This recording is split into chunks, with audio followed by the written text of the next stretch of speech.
आप सभी को प्यार भरा नमस्कार। अब तक आपने सुना महाप्रभु महाराज जी की पुत्री गिरजा बिटिया के विवाह के बाद पक्की हो गई।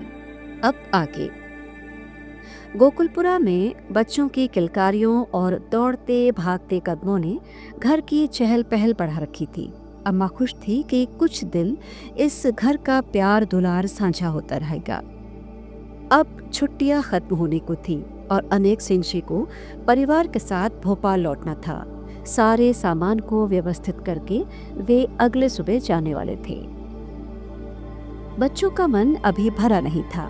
दादी का लाड़, दादाजी के साथ खेल और स्वच्छंद वातावरण का आनंद कुछ और ही था, पर जाना तो था ही।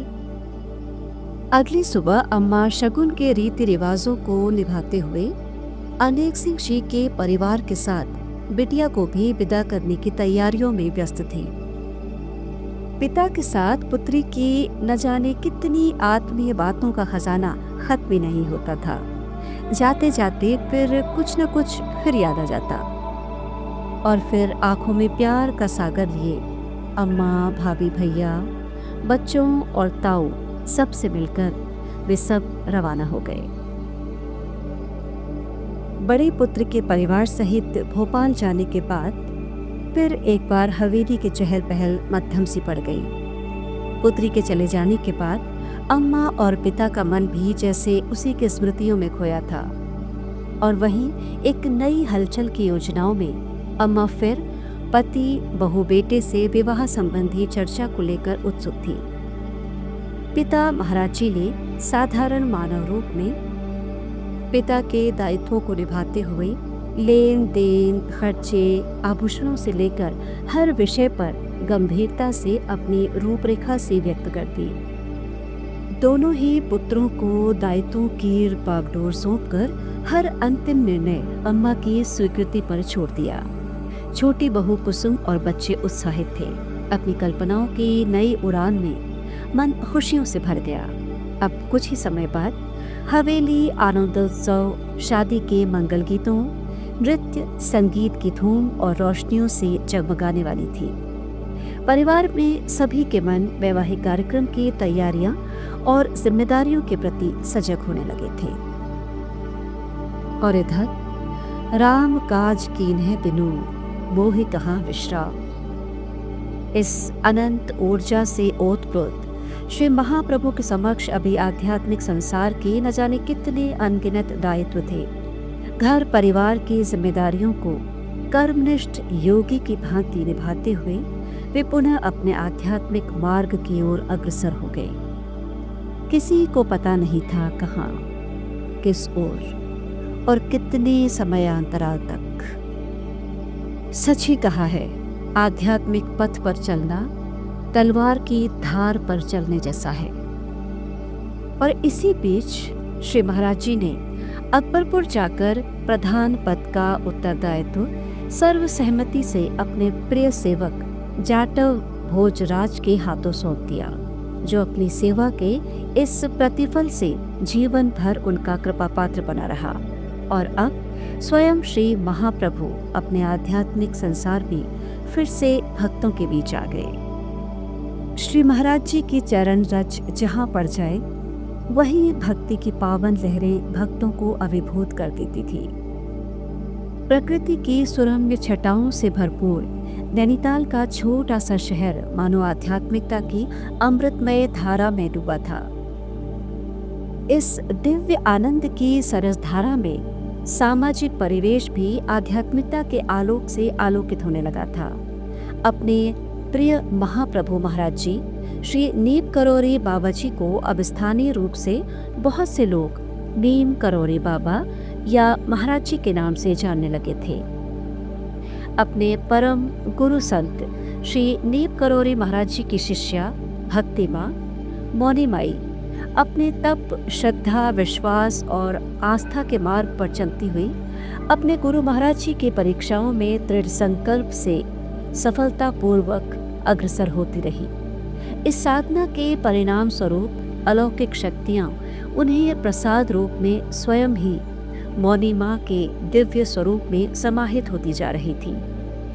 जन्म जन्मांतरों की तपस्या और गुरु कृपा के फलस्वरूप मौनी माँ अब आध्यात्मिकता के उच्चतम स्तर को प्राप्त कर चुकी थी। गुरु श्री दीप करोरी बाबा जी इस बात को पूर्णतया समझ चुके थे कि अब उनकी शिष्या आत्मनिर्भर रूप से बिना किसी आलंबन के आध्यात्मिक मार्ग पर चल सकती हैं। तब उन्होंने मौनी माँ को विकास का पूर्ण अवसर प्रदान करते हुए आध्यात्मिक उन्नति के मार्ग हेतु उन्मुक्त कर दिया। गुरु कृपा और आशीष का संबल पाकर उन्होंने जनोद्धार और समाज कल्याण के लिए गृह परित्याग कर भक्तों के साथ आध्यात्मिकता के पथ पर चलते हुए सर्व कल्याण के लिए स्वयं को समर्पित कर दिया। अब मैं और मेरा के भाव से ऊपर उठकर सब कुछ तू और तेरा हो चुका था। गुरु की कृपा शक्ति से साधना को अर्जित कर स्वयं को परोपकार के लिए समर्पित कर दिया। खुले हृदय से करुणा, वत्सलता और अलौकिक प्रेम के मार्ग पर फिर जितने भी भक्त जुड़ते चले गए, वे वसुधैव कुटुंबकम की भांति आध्यात्मिक परिवार का हिस्सा होकर हमेशा के लिए दिव्य भक्ति की धारा में समाहित होते चले गए। ऐसा ही तो है श्री दीप करोरी महाराज जी का पावन दिव्य आध्यात्मिक पारस स्पर्श, जिनकी कृपा से सब कुछ संभव हो जाता है। श्री महाराज जी जानते थे कि उनकी शिष्या भक्ति ने न्यूनतम साधनों से भी समर्पित साधना की है, इसीलिए उन्हें शीघ्र ही शक्तियां प्राप्त होने लगी। इसी प्रकार श्री महाराज जी के अनन्य समर्पित भक्त हरदत्त कांडपा जी, जिनका अस्तित्व ही महाराजमय हो चुका था, उन्होंने भी अपनी समर्पित साधना और भक्ति से दिव्य शक्तियां अर्जित कर ली थी। दोनों ही श्री महाराज जी के प्रति अनन्य भाव से समर्पित भक्त थे। श्री गुरुदेव भी गुह्य प्रेम और समर्पण की पराकाष्ठाओं से पूर्णतया परिचित थे, पर अर्जित शक्तियों का प्रयोग साधना की आरंभिक अवस्था में किस प्रकार करना है, जिससे जन कल्याण के लिए उनका सही उपयोग हो सके, इस बात को महाराज जी पूर्णतया समझते थे। इसीलिए उन्होंने समय आने पर दोनों भक्तों को मौन की सीमा रेखा से ही जनोद्धार और समाज कल्याण और परोपकार करने के लिए पूर्ण रूप से उन्मुक्त कर दिया। श्री महाराज जी की कृपा का अमोघ आशीर्वाद का आधार जहाँ हो, फिर वहाँ कवन सो काज कठिन जग माही। दोनों ही शिष्यों ने जैसे देश और विदेश में आध्यात्मिकता और जन कल्याण की अलख जगा दी। श्री महाराज जी जिस प्रकार जीवन भर स्वयं के विराट अस्तित्व को छुपाते ही रहे, वैसे ही अपनी कृपा को भी अनोखे ढंग से अपने प्रिय शिष्यों पर बरसाते रहे। उनके ज्ञान की परिसीमाओं को भला अब तक कौन समझ पाया है। एक बार प्रधानमंत्री जी के आग्रह पर जब राजा बजरंग बहादुर भद्री साहब को हिमाचल प्रदेश का उप राज्यपाल बनाया गया, उसी दौरान केंद्रीय सरकार द्वारा उनसे किसी विषय पर कुछ जवाब जानना चाहा। राजा भद्री इस विषय पर कोई उत्तर देना नहीं चाहते थे। उनके मित्र प्रधानमंत्री पंडित जवाहरलाल नेहरू जी ने आधिकारिक रूप से जानकारी चाहिए। राजा साहब द्वारा इस संबंध में अपने अधिकारियों के साथ राजभवन में मीटिंग भी हुई, पर कोई समाधान नहीं निकला। घर आकर चिंता मग्न होकर सोचने लगे। इस समय लीम करौली बाबा जी से अगर बात हो जाती तो कोई न कोई समाधान जरूर निकल आता। पर श्री महाराज जी का कोई एक ठिकाना कहाँ था। वे न जाने किस स्थान पर होंगे, कहाँ फोन किया जाए, ये पता लगाना भी मुश्किल था। अब उन्होंने इस जटिलताओं का समाधान करने के लिए लखनऊ में अपने किसी IAS अधिकारी से कुछ सहायता लेनी चाहिए। अब अधिकारी वर्ग उन IAS अधिकारी का नंबर ढूंढने लगे। मन बहुत संशय में था, पर वे पत्नी के कहने पर भोजन करने लगे। कुछ समझ नहीं आ रहा था। मन केंद्र सरकार की चिट्ठियों के जवाब में उलझा हुआ था। पत्नी सदा की भांति श्री महाराज जी की कृपा के प्रति आश्वासन दिला रही थी कि महाराज जी जरूर कोई न कोई रास्ता निकाल ही लेंगे। तभी बाहर फोन की घंटी बजी। बाहर चपरासी ने फोन उठाया और लंबे तार वाले फोन का चोगा लिए राजा साहब के पास आकर बोला, आगरा से बाबा नीम करौरी महाराज जी का फोन है। आनंद और आश्चर्य से राजा साहब को विश्वास ही नहीं हुआ। हर्षातिरेक में अभिवादन कर बोले, बाबा मैं आप ही को खोज रहा था, क्या परेशानी है? श्री राजा साहब ने जल्दी जल्दी सारी बातें समझा दी। शांत भाव से श्री महाराज जी ने समझाते हुए कहा, हमारी मान, किसी भी चिट्ठी का जवाब मत दे, सब चिट्ठियों को अपने पास रख ले। राजा साहब कुछ कहते इससे पहले वो अलौकिक फोन बंद हो गया। कुछ देर तक उन्होंने आगरा में इस नंबर पर फोन की जांच भी करवाई कि पुनः बातें कर सके, पर संभव ना हो सका। प्राप्त आदेश के अनुसार राजा साहब ने बाहर जाकर सारे पत्रों को एक लिफाफे में बंद करवाकर अपने पास रख लिया और घर आए अधिकारी वर्ग को भी वापस भेज दिया। समय बीतता रहा, लेकिन फिर कभी इस विषय पर कोई चर्चा हुई ही नहीं और फिर न ही कोई पत्र आया। श्री महाराज जी की अद्भुत लीलाओं के विषय में सामान्य मनुष्य द्वारा कुछ भी कहना असंभव है। भारत के महान संत अपने योग सिद्ध शक्तियों के द्वारा श्री नीम करौरी महाराज जी के विराट स्वरूप को समझते थे।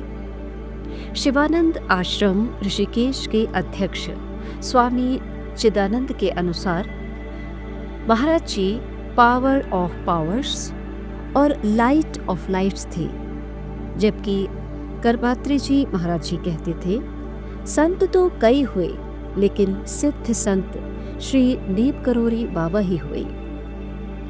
और महान संत देवरहा बाबा जी तो उनकी सारी लीलाओं को गहराई से समझते थे। उनका कहना था, श्री नीम करौरी महाराज जी जैसे संत कई युगों में धरती पर आते हैं। मरे हुए व्यक्ति को प्राण लौटाने की शक्ति संत नीम करौरी बाबा के पास ही है और इस शक्ति का साक्षात अनुभव भक्तों ने अपने जीवन काल में विभिन्न स्थानों पर महाराज जी की कृपा के स्वरूप किया है।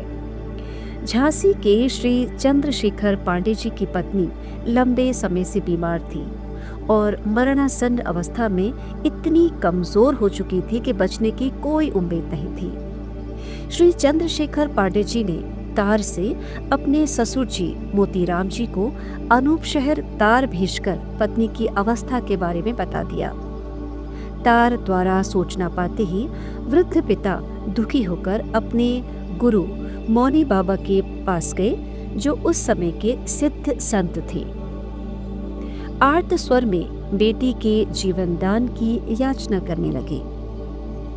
कुछ सोचकर मौनी बाबा ने कहा कि प्राण देने की सामर्थ्य तो केवल श्री नीम करौरी बाबा जी के पास ही है, तुम उन्हीं से प्रार्थना करो, वे अवश्य कृपा करेंगे।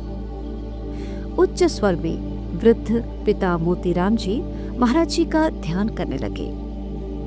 इधर अनूप शहर में भी पिता महाराज जी के ध्यान में हैं, तो उसी समय भक्त की पुकार सुनकर परम संत श्री नीम करौरी महाराज जी झांसी में श्री चंद्रशेखर जी के घर पहुंचकर बोले, तेरी घरवाली की तबीयत कैसी है? चंद्रशेखर, जो महाराज जी को नहीं जानते थे, उन्होंने पूछा, महाराज आप कौन? बाबा नीम करौरी। दुखी होकर पांडे जी ने रोते हुए कहा, वो तो भीतर मरी पड़ी है। श्री महाराज जी शांत भाव से चंद्रशेखर जी के घर के अंदर गए। उनकी पत्नी का शरीर शांत था। अपनी दिव्य करुणामय दृष्टि से उसे देखकर बोले, अभी मरी नहीं है, तेरे घर में अंगूर हैं? थोड़े अंगूर उठा ला और हाँ, एक चम्मच और कटोरी भी ले आ। अंगूर तो वो महिला अब तक रोज ही खा रही थी, फिर भी पति ने सब कुछ लाकर रख दिया। श्री महाराज जी ने अपने हाथों से अंगूर का रस निकालकर उस मृत महिला के मुंह में डाल दिया। कुछ हलचल सी हुई और उसने धीरे से आंखें खोल दी और खुली आंखों से सामने श्री महाराज जी के दर्शन किए, जो अपने वचनों के निर्वहन के लिए कई वर्षों बाद फिर से कृपा करने प्रकट हो गए थे।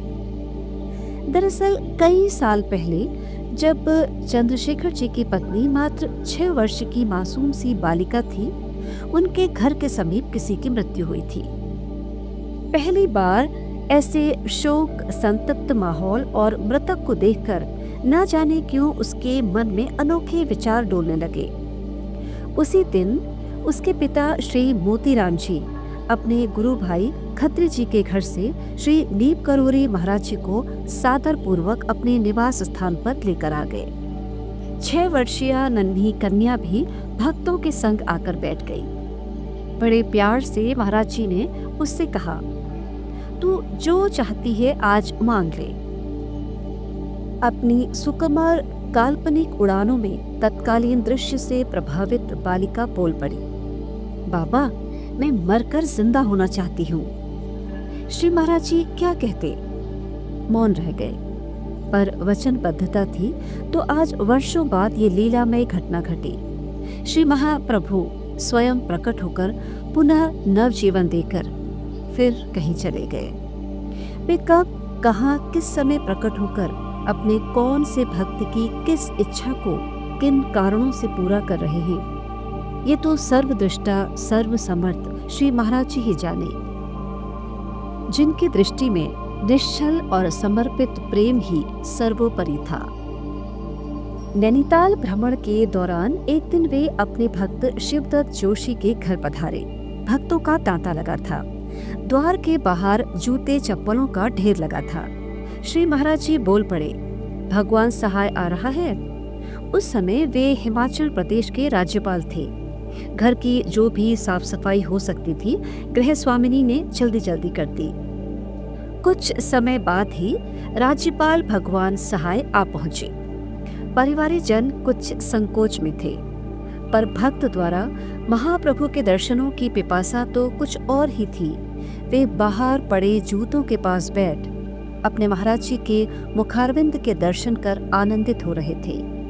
उनके भावों को ग्राह्य करते हुए श्री महाराज जी ने प्रकट रूप से कुछ भी नहीं कहा, बस अर्थपूर्ण मुस्कान से देखते रहे।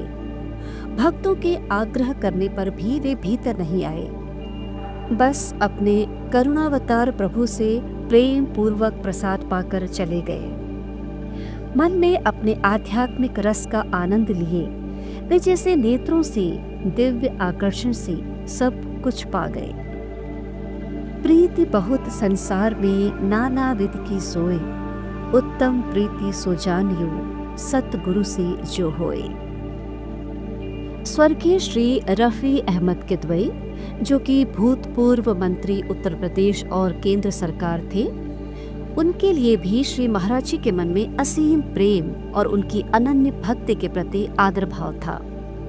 रफी अहमद साहब भी श्री महाराज जी का बहुत आदर करते थे, पर दर्शनों के लिए जाना अन्य भक्तों की भांति नहीं था। श्री महाराज जी ही अन्य भक्तों के साथ उनके निवास पर जाते। सभी पारिवारिक जन उन्हें अपने घर के बुजुर्ग सा सम्मान और आदर देते। किदवई साहब के मन में छुपी करुणा को पहचानते हुए वे प्राय भक्तों से कहते, रफी बहुत दयालु, उदार, निर्लिप्त और परोपकारी हैं और अपने विरोधियों से भी मैत्रीपूर्ण व्यवहार रखता है। जिस दिन रफी अहमद किदवई जी का देहांत हुआ, उस समय रात के 2:30 बजे वे एक भक्त के साथ उनकी कब्रगाह पर पहुंचे और उनकी मृत आत्मा से न जाने कितनी देर तक बातें करते रहे। वे रफी साहब को महान योगी बताते। प्राय उनकी कब्र के पास बैठ एकांत में उनसे बातें करते हुए महाराज जी के नेत्र सजल हो उठते। ये उस अकथ प्रेम की पराकाष्ठा है जो शब्दों की सीमाओं से परे है। अपने प्रेमी भक्तों के हृदय की भावनाओं को समझ लेने वाले महाप्रभु बहुधा भाव विभोर होकर कह उठते, तत्व प्रेम कर मम अरुतोरा, जानत प्रिया एक मन मोरा। महाप्रभु महाराज जी, श्री नीम करोरी बाबा पावन कथामृत। आज का प्रसंग यहीं तक।